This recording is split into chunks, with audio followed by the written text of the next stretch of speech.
conference director, running 3 events throughout Canada and the United States.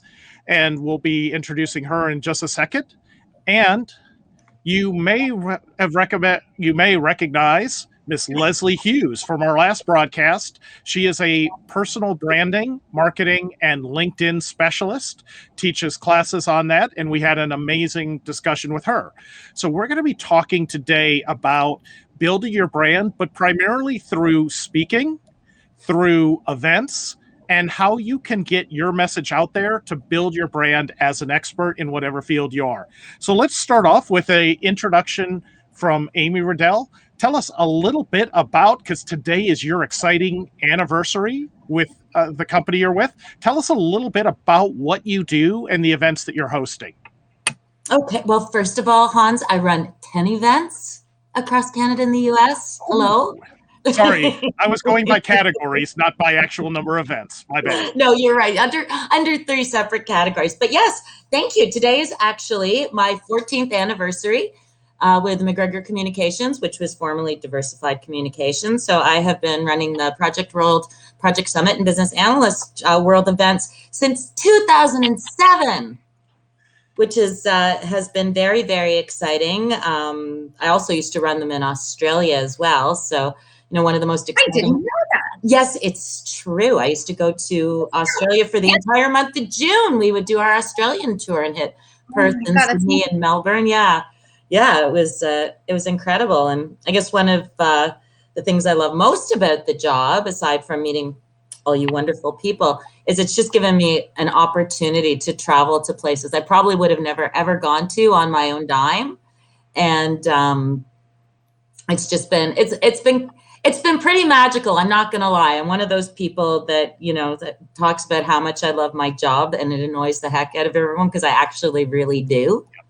I'm excited to talk today about this. We're kind of right in the throes of getting ready for our fall season, and lots of people are applying to speak and sending in applications and abstracts and things like this. So it's a great opportunity to talk about, what I look for, what our audience looks for, and to help prepare people, if that's like a step that they want to take.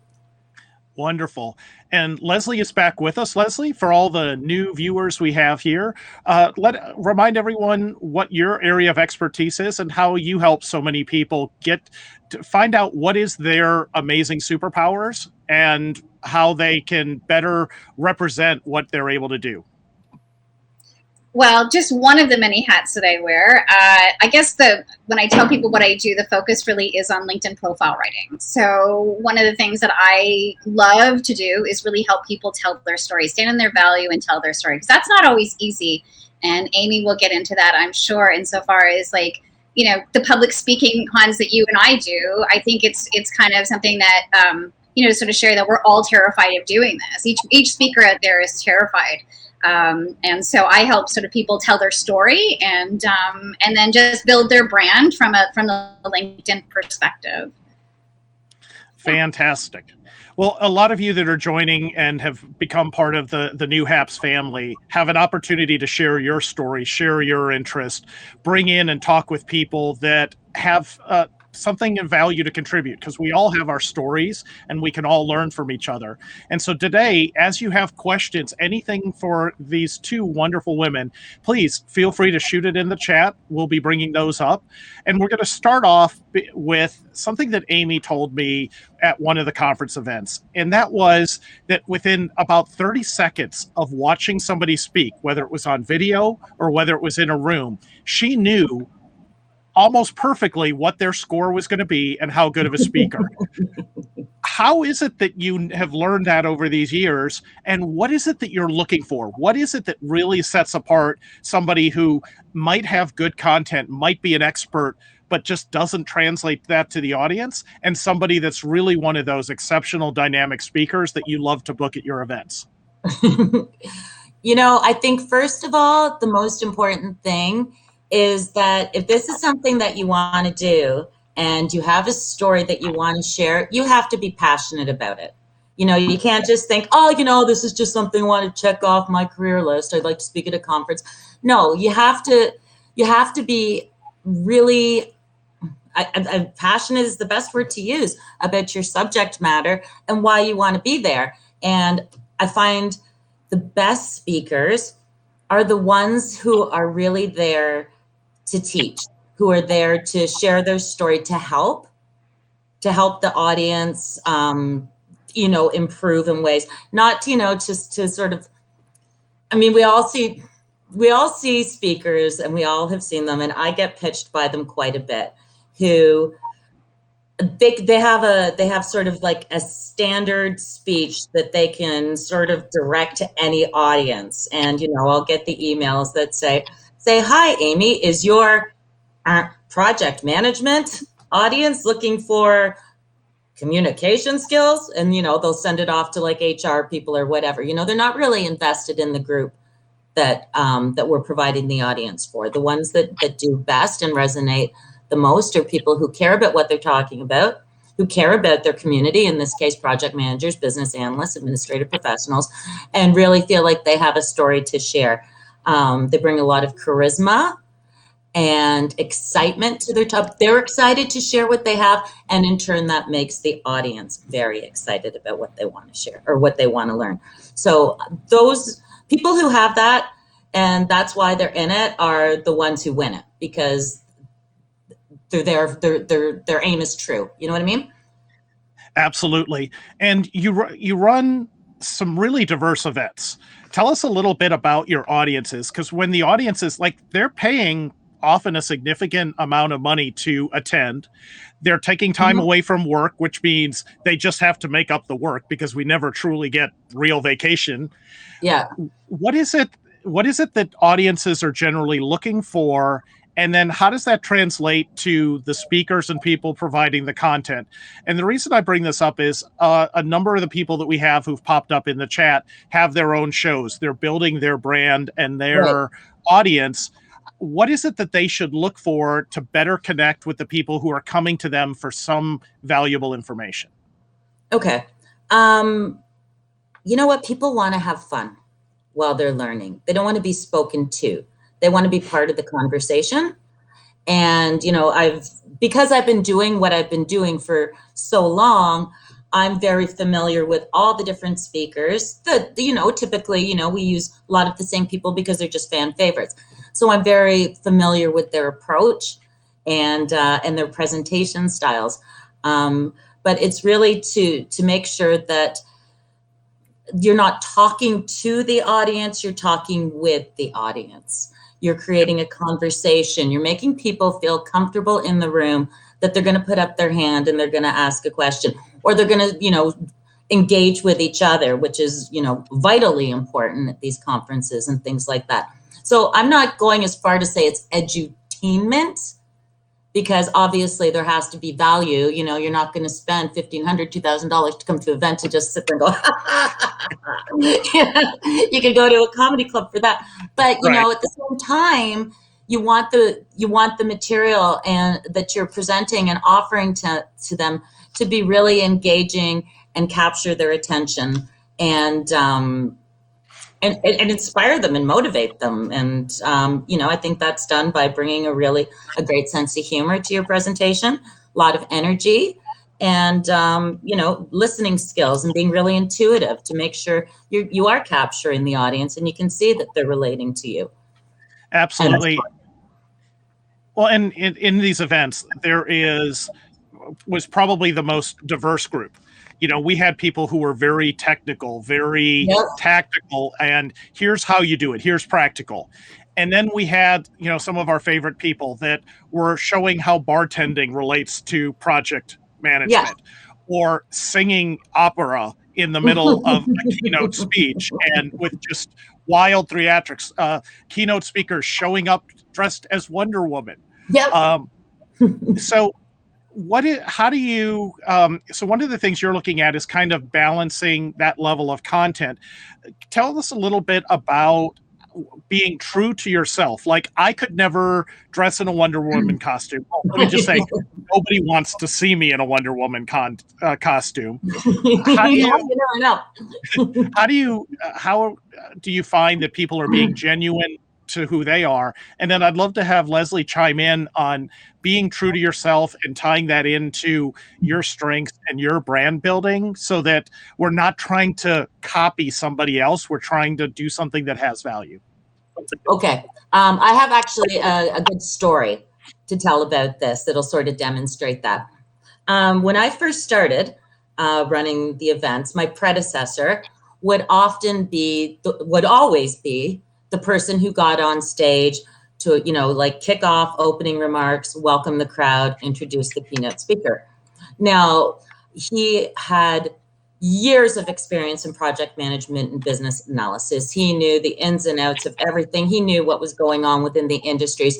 And he would always kick off the conferences almost in a state of the union, in a way that, it's been a great year for the business analysis community. We saw the introduction of the CBAP. We did this, blah, blah, blah, blah, blah, blah, blah. Could talk to all of that. And so when I started sort of taking over and getting on stage and doing that, I thought, well, that's what I had to do too. And I certainly did not have the expertise nor the knowledge that he had. And so I would get on stage and be like, wow, what a year. We saw some new certifications, and wow, it's really, people are like on their phones and looking up. And see, that's not me. No. When I, reading off the paper, doing whatever, writing the speech, I kind of tend to fly by the seat of my pants. I love improv. I love, and I have a lot of energy, and that wasn't a fair representation to me. And that's why I would just be sick to my stomach. Well, every time I had to go on, don't get me wrong, I still get nervous. But now when I get on, I focus on what my greatest strength is and what I love doing most, and that's connecting people. So I tend to kick off the events, not with talking about the industry, not with talking, a State of the Union, but rather introducing myself and getting everyone to meet each other. So I always kick off the events with, like high energy, corny jokes, the whole 9 yards. That's me, but also getting people out of their chairs, moving around, meeting each other, taking the good 10 minutes off the top, instead of talking about the history or where we've been, is just actually getting people connected. And I found that's worked so well, because it's like, you're at a conference, most people are there by themselves. They don't know boo. Maybe they're with a couple of, coworkers or whatever. But it's a great way to start things off and get people talking with each other and connecting with each other. And it just makes the experience at the event so much better, because now there's familiar faces in every track room you go to, or you're having lunch. It's already instant, you have an instant rapport. So, that's a sample, I guess. Sorry if I went on a little long about being true to myself. I wasn't when I was trying to be like my boss. I was far more successful and more engaging to the audience when I was being me. Great advice. Leslie, we look at it from a little bit different perspective, because we met through Amy, and we'll hit on the networking shortly here. But from a speaker's point of view and from a brand building, and for you as a coach too, how do you help people find their voice? How do you figure out what works for them? Because even you and I, we're very similar compared to most, but our presentations, our content, we're very different in how we do it. So how do people figure out what is their voice? How do they translate their brand into these public events? Yeah, I think that I think almost every presenter out there beats themselves up. And I have to, Amy is the best, because she does pick the best people in the world. And Amy, I just have to give you so much, I don't mean to be a bit sycophantic, but you set the tone so well in your conferences that the speakers are happy, the attendees are happy, everybody feels like we're all in this together, regardless of the size of the community out there. So, and you've done such a great job too, Amy, insofar as giving people chances.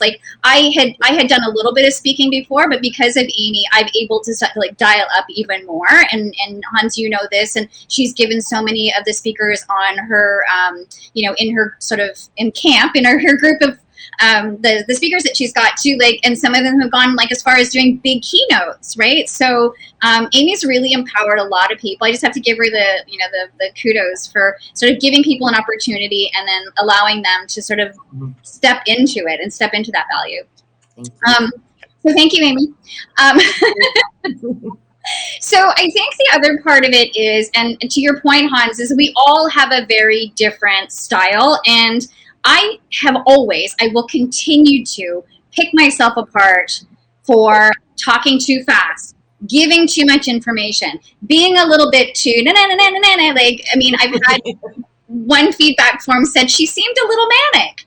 I've gotten that too. You've gotten that on this show too. Not about me, not about Leslie. But I think if we don't sort of step into it and be our authentic self, then we're taking away from that authenticity. And quite frankly, no one wants to show up at a conference and listen to someone go, I've got some really great PowerPoint presentations here for you today. Let's talk about requirements gathering. Nobody wants to sit through that. So I think a part of it, and it just becomes a little bit more natural over time to step into your value, to recognize that when maybe you're being like we all have to write bios about ourselves, and then invariably someone has to introduce us, and it's always kind of humbling to have someone read back, here's Leslie Hughes. Leslie Hughes is the author of Create, Connect, Convert. She did it, and you sit there and you kind of go like it's weird and awkward to sort of sit there and have everyone tell you how amazing you are when you've written it yourself. But also the more times you do it, the more comfortable you get with, yeah, I've done it. Because as Amy said, when you're coming from a place of service, when you're there to really help people, then you're not bragging. And in fact, if you shy away from your accomplishments, you're actually doing a disservice to the people who need to know what you know. Mm-hmm. That's very good. So for everyone who's joined, we're here with Amy Ruddell. She leads 3 amazing conference categories, events, with 10 actual events. Sorry. So 10 events. And Leslie Hughes, who is a LinkedIn specialist. And we're talking about building your personal brand, speaking, getting your message out to people. And I want to pivot a little bit because the other side to this that to me has been oddly far more rewarding has been the networking. And I will say Amy is a master networker who builds lifelong friendships with attendees without trying. Whereas as she starts off an event with everybody get up and meet, I'm trying to find a table to hide behind because I'm such an introvert. So for those who struggle, because, here we've got a great audience with HAPS, meeting and building some friendships. How do we take this forum and then start making those connections and turning those connections into something that will last and does have this longer value? I'm probably going to defer to Leslie to that, especially on the social media side. But I just wanted to sort of interject in that I started my career off in nonprofit. I worked for the Chamber of Commerce, and we would host, I guess, at least 4 or 5 times a month networking events. Now, the definition of networking is very different than how many people approach it. I think a lot of people see it as, well, what can you do for me? Sort of thing. And I would see that at these Chamber of Commerce events, like I've got this product, I've got this service, as opposed to it's not. It's really just it's just developing a relationship, and more so than anything, how you can help someone. And the best networkers are the people who, kind of step out of their shell, realize, they have to take risks. You have to introduce yourself to someone. What's someone going to say? Go away. Like, everyone's there for the same reason. And to really make yourself available and supportive. And I find that people who do that and who take those steps, who take the extra step to connect with you on LinkedIn or Facebook or Twitter, whatever, but then maintain. And this is what I always, say at the conferences. It's like, you're going to meet a ton of people, and that's great. And you're going to have a great time. You're going to go out for drinks at the bar after. You might even go out for dinner, go here, go there. But it's what happens after the event. It's maintaining those and making sure, it's just dropping a quick email to say, hi, how are you doing? But I think Leslie can talk about, really successful ways that people can, sort of plan that. Yeah. So there's a couple different ways that I'm more of an extrovert than an introvert, but I consider myself sort of ambivert, but even as an extrovert, I hated networking. I do. Like, I mean, it's not easy for anybody, even when you're the most outgoing person, because there's that fear someone's going to reject you. And most of the time, everyone else has that same fear as well. One of the tips that I have for networking, and this might even be even better for the introverts, is be early. Because if you're like the first person who shows up, if you're an early person, Amy's going to tell them, no, not too early. Don't show up too early. But if I'm still fixing the signs. not when they're putting up the signs. But if you show up early and you're one of the very first people there, other people have to come and talk to you, right? You're already there. You're sort of skulking around, and the people are like, hey, you sort of get brought into the fold, as opposed to trying to break into those people that are already in a crowd of people already. Proactively, there's ways to do it if you're using social channels. So if you can find out who some of the speakers are ahead of time, some of the attendees, the delegates ahead of time, you can go and connect with them on LinkedIn proactively, go onto Twitter proactively. There's ways to connect with them before you even enter the room, so that you don't feel like the kid that's in grade 9 or 9th grade that doesn't know anybody that's walking into school for the first time, because we all feel like that. Yeah. And to Amy's point, it's like maintain those, make sure that you're connecting with people when you're there, so that the next time you go to the conference, there's familiar faces there, and that you've had, it's not just, oh, I just saw you last year. Do you remember me? Or, you kind of keep those relationships going, because that's the whole point of these conferences, right? The networking piece is so crucial. And I think that's what we're missing out. We realize how much we miss other people. I miss you guys. I miss you guys face to face. You know what we do is prior to the event, what I like to do is send when we're sending out information pre-event, and especially when the events are offsite, like in Orlando or Boston or something. I don't like to send things through like an automated email service. I like them to come from my desktop to the attendees. And I always say, please introduce yourself at the registration desk, especially if you're coming alone. And people will often say, oh, I'm coming by myself, I've never been. And I would say, find me. Because in every city, we have this great, we have these great advisory boards that are sort of people that are on the ground in those various cities who are, invested in the event. They help design it and stuff. And they're also there to be ambassadors and to meet people and make them feel comfortable. Here, come join us at this table or what have you. So establishing, back to Leslie's point, establishing a relationship prior to the event. So when you get there, you know that there's someone that you can connect with who is going to sort of take you and carry you and introduce you around. I think that's like a really crucial thing to do, especially at some of the larger ones too. You can feel very lost, like in an event like Toronto, where we have like 1,500 people. And I'm not just talking about my own events.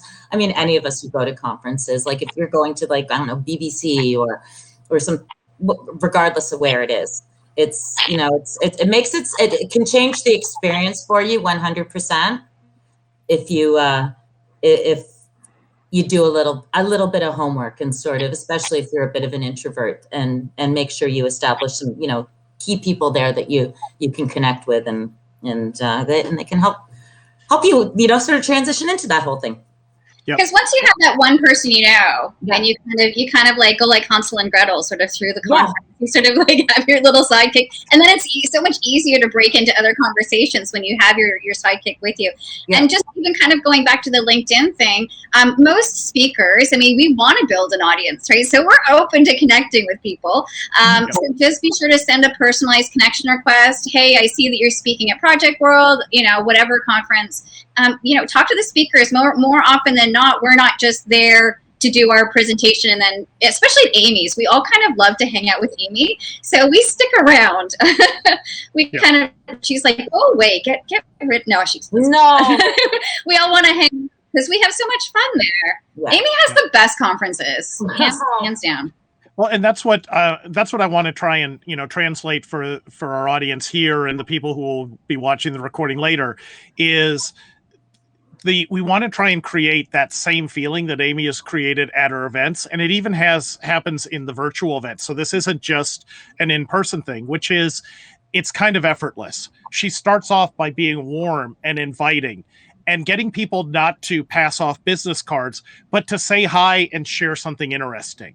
Mm-hmm. And then she's not only herself, but she's always connecting people. And the speakers that have built these relationships are connecting, going, oh, wait a minute, you're in this area. You need to meet Leslie, or you need to meet Paul, or you need to meet Jen.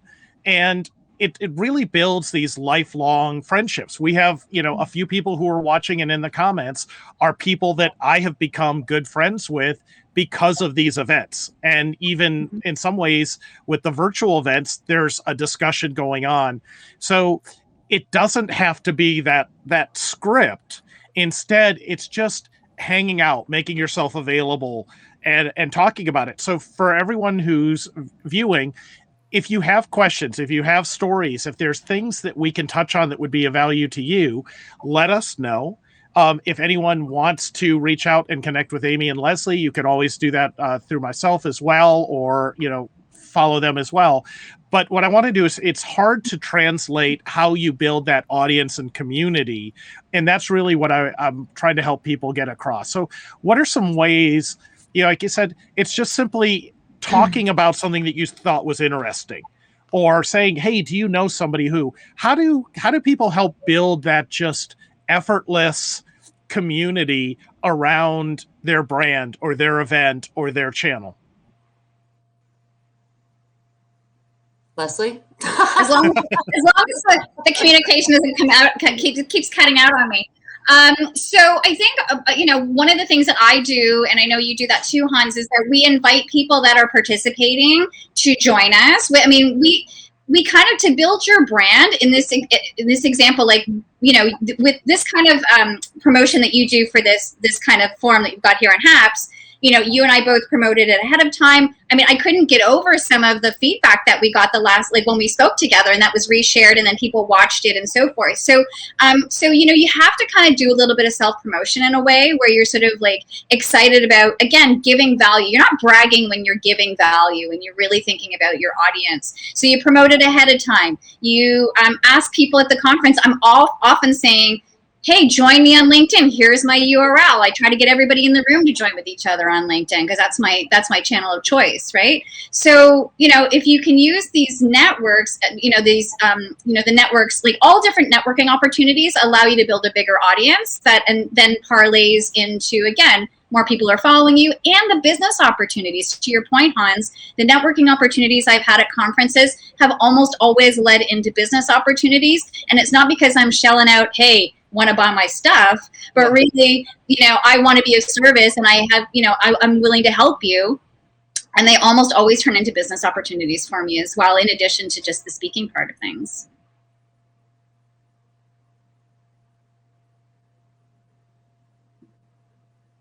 Oh. So Hans is out this time. It wasn't me. I see Hans's mouth moving, but I don't. Sorry. Hey, technical idiocy. I'm proving that we all make mistakes, and you just roll with it. I double-clicked the mute. So two of the, to Leslie's point, two of the last 3 positions I've been hired for were directly related to Amy's events. Somebody who had seen me speak, and at one of the events, they called and said, hey, could I steal you away from the company? Remember how you were talking about building centers of excellence and building out these more mature practices in this area? We have a client who just is struggling, and we need somebody from the ground up to help them go, or we're going to lose them as a client. And I was like, you know what? It's a good time. I'm ready to move on and do something different. And so I ended up joining, and it opened up a whole new world to me. So you never know who is going to listen and who's going to potentially be able to use your services, or often the reverse. I'll meet people and say, you need to talk to this person. They need your help. Mm-hmm. Absolutely. Yeah. Some advice, for people who are looking to speak and put something forward. But I know, and of course, what did they say? That public speaking is right there under like the fear of death as like the things people are most petrified of. And it's true. And Hans and Leslie, you two do this very well, is doing a tag team presentation with a colleague. Yeah. I always recommend, if you have a team member and you two have a really good synergy and can present well together, why not do that? I think that's a great idea. It makes it a little bit more interesting sometimes for the participants, and it certainly will alleviate a lot of the the fright and the stress and the anxiety of being up in front of a room of, 5 to 100 people by yourself. So I always encourage that as well, because we want more people to sort of step into these roles and put forward, abstracts and presentations for the events. God, we run these events like all over Canada and the US. You see a lot of the same people, we will feature. But Leslie had said earlier about giving people a shot. Like, I don't necessarily, someone doesn't have to have experience. We sometimes ask for it in the application process, but just because you don't have any doesn't mean, we're not going to give someone a shot. And being a public speaker is one of the best things you can do for your brand, really, because you become the expert. Yeah. And I was terrified. The first time I had to do a presentation in front of 10 people, I was melting. I thought I was going to die. And, I've become more comfortable with it because the fear that I feel inside, I've reframed it into excitement. Yeah. And because it's the same adrenaline that's rushing and coursing through your body. And also, I realized that the nervousness that I have, and we talked about this last time, Hans, too, like that nervousness that we all get when we get on stage, we're all freaking out, but we don't necessarily, the audience doesn't necessarily see it. And then eventually our heart comes down, the heart rate comes down. And I've realized, like, particularly when I was on television or whenever I've been recorded, I realized I'm freaking out inside. But the camera hasn't necessarily picked that up. They pick on me being enthusiastic, and you have to have a big presence, and people like people with enthusiasm. So, so that fear that you might, as a first-time presenter, might feel inside, the audience doesn't necessarily feel that same thing. Mm-hmm. They don't see you same. Yeah, and having a co-presenter or somebody like here on HAPS. I could get up here and I could talk, I could tell stories, and I could talk at you. But by bringing in people to talk to talk with, to present with, it shares different perspectives. And what one of us says cues another story for someone else. Yeah. And we don't always know what we're saying translates to the audience. So having somebody else there with you is great, because then they can reshape, reform, and build on what you've said. And often that takes the whole presentation, takes your story, your value to a new level. Even if it's simple as, like in HAPS, you can pull people into your broadcast, and instead of just taking their questions and answering them, bring them in and make them part of the discussion. Or what I've decided to do is I'm pulling through my network, the people that I think would be interesting and have great stories to tell, and bringing them into this forum to share those stories, to share things that they can talk about from a more of an expert's position than I can, and they're more entertaining. Well, and so your point, Amy, too, about having a co-presenter. So I'm not a business analyst. I'm not a project man. I mean, I have done project management, but so having Hans, when we had that long, like an 8-hour workshop day, because I will start to go down these sort of like paths where, and then I lose myself, and then Hans becomes the Leslie whisperer who gets me to kind of like, what she's trying to say is, and like really brings it back to reality. So we kind of riff well off each other, because I bring the zaniness and he brings the practicality. Like, she might be speaking another language to all of you, and I'm going to tell you this is what she's trying to say. So it does help sort of reel me in. And then if I lose myself and I get nervous, I just look to Hans and I go like, help me here, help me. If you have fun with it, the audience or the people that are in the room, they think it's kind of fun that you're being authentic and funny and playful about it too. So yeah, absolutely. And again, like I said before, and those are the presenters and the speakers that that the audience resonates with the most. Yeah. Yeah, because it's the insincere ones. We've seen those ones. Oh, yeah. Some of the ones that are on stage and they do the big keynote and then they're whisked away and everyone sort of feels a little unsatisfied at the end, because people aren't really there because some of the best ones, Amy, is, like stick around afterwards. They're there to be interested. They're answering questions. They're really genuinely interested. Colin and Justin. Yeah. They were so fun. They stayed. They came to the bar. A lot of them do. Mark Tewksbury is another one. I'm just trying to think of some of our keynotes that we've had God, I could go on and on, but yeah, they stick around, they hang out. They don't just do, the Q&A and book signing at the end. They're like, well, what's going on now? Can we go to that? And I was like, yeah, we always encourage, absolutely. And you know what? They provide so much more value for the people that are there as well, because they're getting, one-on-one time. And I'm talking about with any of the speakers, but often some of the events when we do have some of people with some name recognition for whatever reason, they're always so approachable. And that's something that I really sort of ask for too when I'm booking a speaker through a speakers bureau, when it's someone that, is a name, is that, they've got to be willing and wanting to hang out afterwards and, do the selfie pics and, sign the books or just have, quick little conversations with people, because that just, again, I keep talking about the experience, but that contributes so much to the experience for the attendees. And at the end of the day, I'm very customer centric, and I want my audience to be happy and have fun. I'd say my events are the best. They are the best. They are. And I think also it helps lend itself to the brand, because we've all encountered those celebrities or those people that, maybe we high into high esteem, and then you meet them and you go, oh, I don't like that person at all. Oh, so, yeah. So when those speakers actually are genuinely, and I had some of the speakers that you've had, I had heard bad things before I met them, and then I'm like, that was so wrong. Whoever said that about them, and that goes to their brand, because then regular people tell their friends, oh my gosh, they're so excited because oh my gosh, I hung out with Colin and Justin, or whomever the speaker is, and we get so excited because we just want to be seen by them, and we're going to tell all our friends what the amazing experience that we had was and how great the conference was that we saw. Another great one was Joel Cohen, who spoke at your conference. I mean, he was so terrific. The guy from the writer from The Simpsons. He's a writer and producer of The Simpsons.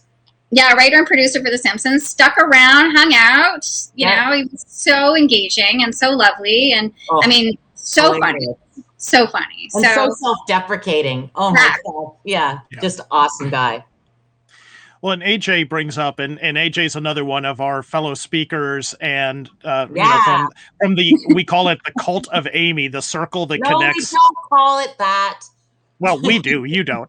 But he brings up that a lot of times there's things that you may not feel comfortable talking about in a public setting, and being able to reach out afterwards, whether it's to another participant, maybe somebody else, you saw something in the chat channel and it resonated, and reaching out to them to talk about it, or talking to somebody who was on one of the events.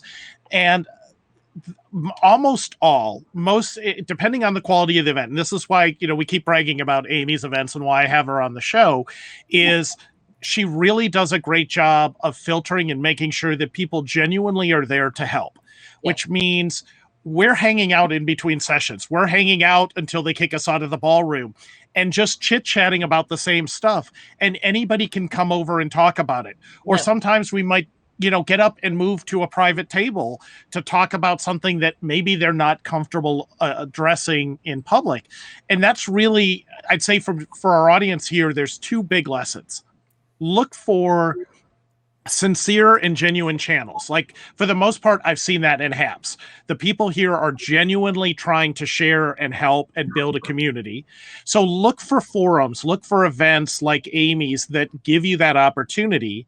And then the second is take advantage of those opportunities as well, to make yourself available, to make those connections, and to build. You never know. The friends I've built through these events are people I truly love and would have missed out on if it wasn't for Amy seeing me speak, because I had been booked by somebody else. And she's like, hey, you don't stink that bad. How would you feel about flying to a city and doing that same thing again? And then I was flying to more cities. And then eventually I built up the confidence and the ability to deliver. And so Amy's responsible for my keynote speaking. She gave me the first chance. She told me what it would take to get to that level. And it set a goal. And when I reached it, she said, I'll give you a chance in this one city. If you don't screw it up, I'll book you more. If you screw it up, you're back in the little rooms. Not the last part, but she gave me a chance. to prove it. And it's made a world of difference in my life. Well, you've made a world of difference in mine. Me too. Me too. Yeah. Well, fantastic. Well, we're kind of approaching towards the end of where we normally try and cut off the broadcast.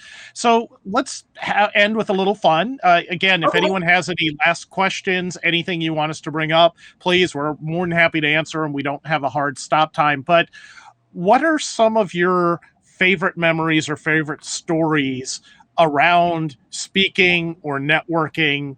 You know, there's so many, but what are some of your favorites that you'd like to share here? About speaking or networking, that's a tough one. Yeah. Or anything around these events. It's no longer called the Cult of Amy. I don't sort of mean to be so bragging about Amy, but I've attended quite a few different conferences, and it doesn't. You don't necessarily get that same. Like you call it camp, and it does have that feeling where we're like, you know, we just love to be there. I mean, like the project management one is great. I love the administration, like the administrative professional, the ABC conferences. I absolutely love, and I think a lot of times, like any organization, you know, it comes from top down. So when Amy's like brings in the fun, like you can't help, it's infectious, and she brings in these great speakers. So it doesn't happen at every conference, I can tell you that much. And so, yeah, it really does. It does come down to you're gonna get out of it what you put into it, but it is sort of like find your tribe, find your people, and I think that certainly helps. Yeah. Thank you for saying that, because I think my mother's actually watching this. So yay! She has no idea what I do. So this is gonna be Hi, Mom. We miss you. She comes to the event. She knows I've even had her work the reg desk before. Awesome. I don't think you've never met her, Hans. Yeah, we met in Toronto when my wife was up as well. She came by at lunch and we got to hang out for a while. She sat and marvelous lady, amazing. Talk about somebody that's got a wealth of stories to tell. Just amazing. Yeah. I can think of one story. Well, I could go on and on, like conference stories. I know when we get together, we're always like, oh my God. And then do you remember in Orlando that time? Or, you know, remember Clinton at this one or what have you. But one of the best ones, and Hans, are you okay with telling me about Orlando? And yeah, absolutely. Go right ahead. I figured this would come up. I don't know if it wasn't the very first year. It was the second year running there, because you weren't at the very first conference. It was at the second year. And for people who are watching it may not know, Hans is based out of Atlanta. So he drove to the event in Orlando, and it was like, you know, it was a very cute, it's a nice facility. It's it was probably built in the 70s. So, the hotel itself, the conference center was new and beautiful. But, big gardens and pools and stuff. And so when you come out of the conference area, there's this big, spacious, grassy area. And so, the closing keynote's over. I think it was actually Bob Prentice, and everyone's all like, yeah! And, everyone comes walking out of the door, and there's Hans with a cooler the size of, and I'm not kidding you, on wheels, the size of a coffin, loaded with every single thing you could possibly ever want. And he just set it up there. And it wasn't like, oh, this is an exclusive party for my friends. No, it was like for all the conference attendees. And people were just like, what is this event? What's going on? And, everyone just hung out. Someone else was blaring music out of their little travel speaker, Bluetooth or whatever thing it was. And it became a scene. And then we did it again the next year, because people were like, well, is that happening again? Is that thing happening again afterwards? But it was very, very cool. And, really kind of set the tone for, remember I don't know if, Hans, you remember the guy who was there from Saudi Arabia? Yes, I do. And he came, and we all went for dinner at the hotel restaurant after. He said, I came to this event. My company sent me. I was expecting to spend all my time in my hotel room. And he goes, and I have just met the best people. And then I think he picked up the dinner bill for like 15 to 20 people or something. He did, yeah. And I'm not saying it's because, oh, my events are so great. I'm not saying that. I'm saying the people at my events, like yourself, like Leslie, like Paul, like, Bob, Clinton, God, I could go on, Bruce, Daniel, Jen, it's just AJ, especially. That's what makes it great, are the people that, speak and attend and sponsor. Right. Well, and normally after the first day of the conference, there is a social. It's usually sponsored by one of the event vendors. And, there's a cocktail hour or so, appetizers, things like that. But it's always so fun. And then people break into groups and they decide where to go, and they meet up people and they all go out to dinner. And one of the nice things about Orlando is the weather's so beautiful. It's usually early, so a lot of people are escaping snow. Yeah. And just as a way to say thank you to all the people who had attended and to just continue that, that's kind of what sponsored it. So I got Amy's permission, and she said, sure, worst the hotel's going to do is kick you out. It's like, that's fair. And so, we had a wide assortment of adult beverages and cocktails and water for those people that did not partake. And we stayed, I don't know, I closed everything down, and around midnight, I heard some people stayed out later than that, but it was just everyone talking and sharing stories and regrouping. And it was just, it was amazing. It was just amazing to do. It really brought a lot of people together. We heard great stories. We had people share. Some people said, I think I really want to try and get up and speak. How do I do it? And then now they've become regular speakers. Just an amazing event and amazing people. Or get involved with planning. A lot of people, speaking's just not their jam. They don't want to do that. They don't want to be in front. They like how the conference is run, and how do you choose the speakers, and how do you do sort of the back end operations things.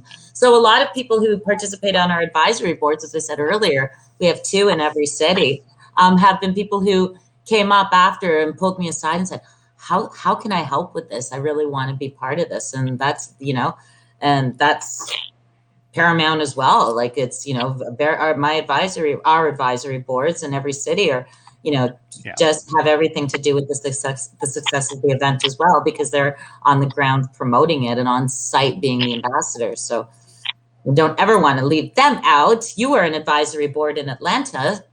Nope. Yes, you were. Nope, never did that. I was just a speaker. I did a lot with the local chapter, so I knew the people, but I didn't qualify as an official advisor. Well, that's only because I was not running that event then.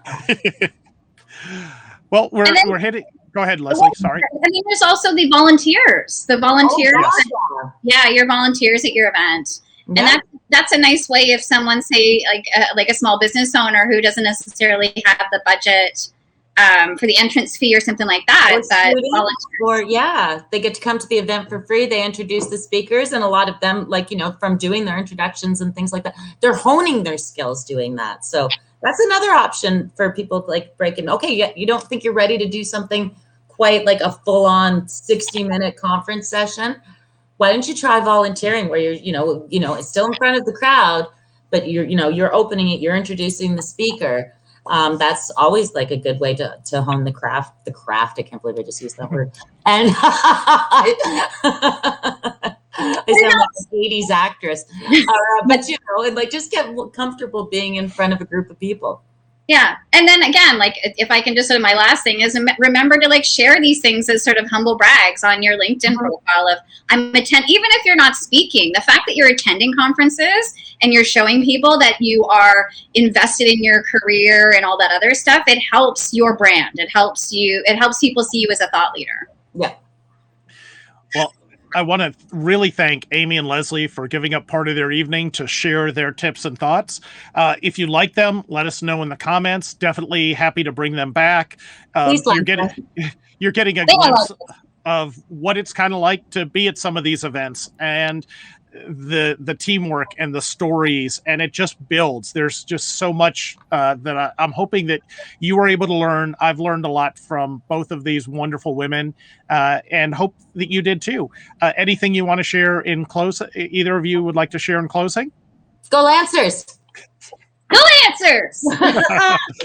For people who don't know, Leslie and I went to high school together. Agincourt Collegiate, Scarborough. Go ACL! Go Lancers! Go ACL! Go Lancers! Well, thank you to everyone who joined us this evening. I hope you got something of value out of it. It's why we're here. It's why we're doing this. I encourage you, take the step, start up one of HAP's channel, start up a conversation on something that you're interested in. You don't have to be an expert. You can bring people in to talk about it, like I did tonight, 2 areas that I'm just not as qualified to talk about, but I have connections that can help. And then reach out. Go ahead and start building your brand through speaking at events, virtual conferences. It really does open a lot of doors, or at least start attending them, because you get to meet the people and you never know where it's going to lead. So I want to thank everyone for joining us here. For everyone who is recording, please follow us on any of the channels so that you can see what our next broadcast is. I'm trying to do these about every Tuesday and Thursday around 5:15 Eastern Standard Time. So we hope you can join. And if not, please let us know what's working and not working for you in the comments on any of the channels. Thanks again. Have a wonderful day, and everybody, please stay healthy. Bye-bye. Thank you.